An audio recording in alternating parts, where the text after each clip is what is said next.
I just got back from seeing X-Men Days of Future Past. Damn, do I have some shit to say about that.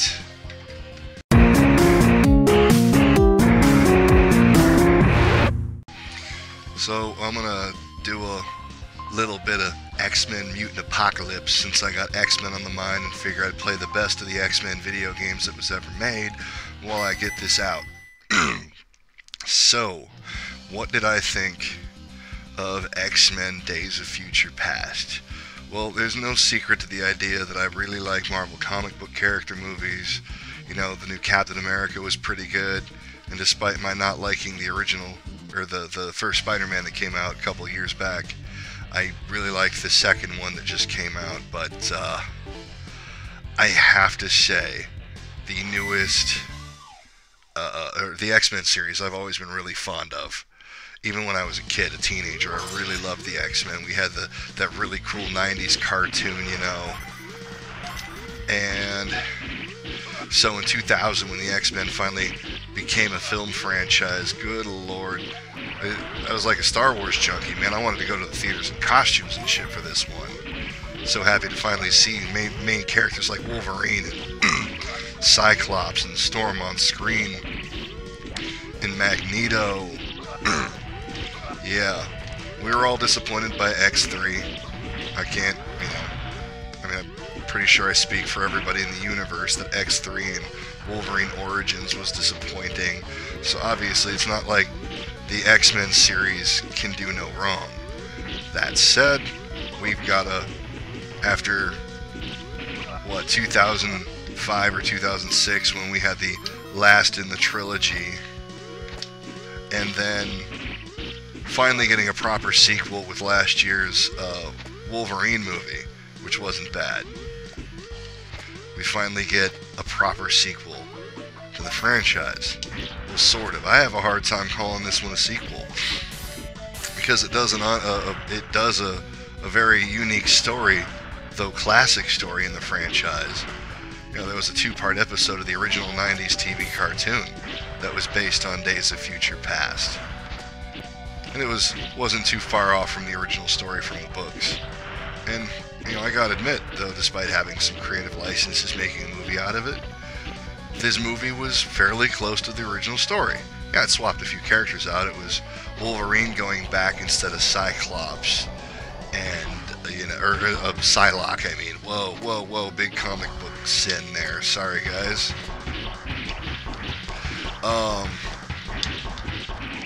But there was some really good bits about this movie that really, well, if you haven't seen it, I don't want to spoil too much of it, you know, but Quicksilver, Quicksilver, man, he steals a fucking show. It's halfway through the movie when you see Quicksilver, and see him played out in his prime. He's a really important character to the story, or at least for a short part of the story. But, oh my god, he stole the fucking show, man. Oh crap, that was bad. My bad. Nah, Quicksilver steals the whole motherfucking show, man. It's insane. Probably the best scene in the movie. When you see it, you'll know what I'm talking about. I'm just going to say time in a bottle.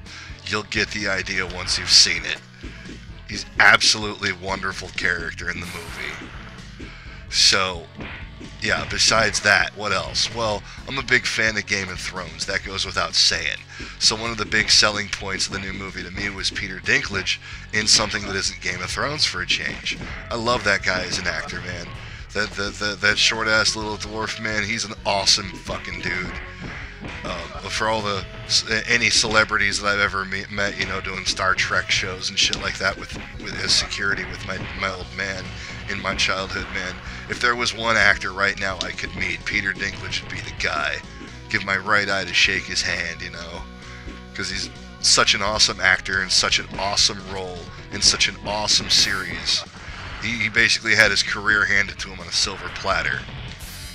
That said, I am pissed. The only thing I could see was wrong with Days of Future Past is it almost seems like Peter Dinklage's presence in that movie is wasted.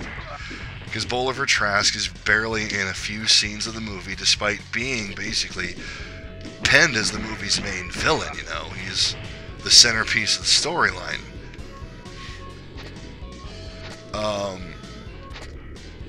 Although the original story, if I remember, it was about the assassination of Senator Kelly, not Bolivar Trask. Yeah, they had to mess with that since Senator Kelly died in the first X-Men film back in 2000. Oh well. Still, it just seemed like he was really dry as he appeared in this film. Ah, damn, I missed it. Oh, whatever. And I don't know if I can blame him so much as the role, because we know, if anybody's ever seen any episode of Game of Thrones, particularly anything with Tyrion Lannister in it, you know the fucking Dinklage is an amazing actor. He can sell anything, but it just, I don't know, Bolivar Trask has almost no personality, really. He's got like one scene where he gets a bit of a monologue going, but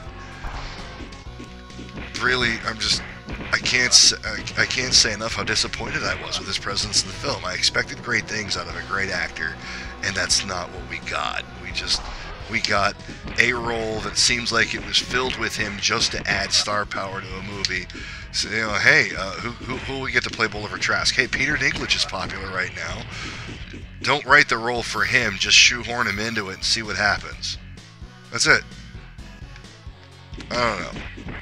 Bit of a disappointment there, but I mean, truth is though, between the scope and the special effects and the number of famous, you know, of good actors we had in it, you know, what the pretty much all the main characters, no, not pretty much, all of the main characters, that is pretty much anyone that's ever been in an X-Men movie makes some appearance in Days of Future Past. I was especially impressed with the ending. Again, I'm not going to throw any spoilers. But, yeah, they find a way to basically put everyone in this movie. So, really, really nice ensemble cast to see everyone working together in the same film. Good fan service, a lot of Easter eggs that were easy to find. Well, how the hell am I supposed to deal with this? Am I forgetting a move or something?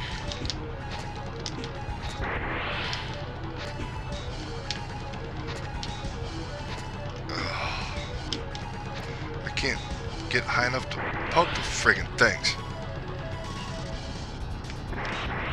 I got no double jump or anything.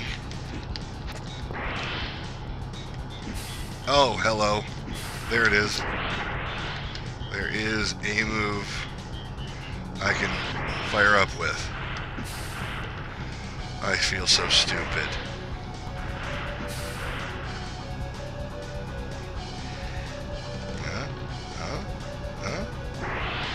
Seeing Bishop was nice. He's another fan favorite character. Oh, and finally, all these movies when we finally get to see Sentinels in action. Not like the little tease they had in X3 with the Sentinel head in the training room, but real live Sentinels. Damn it! It was awesome, anyway.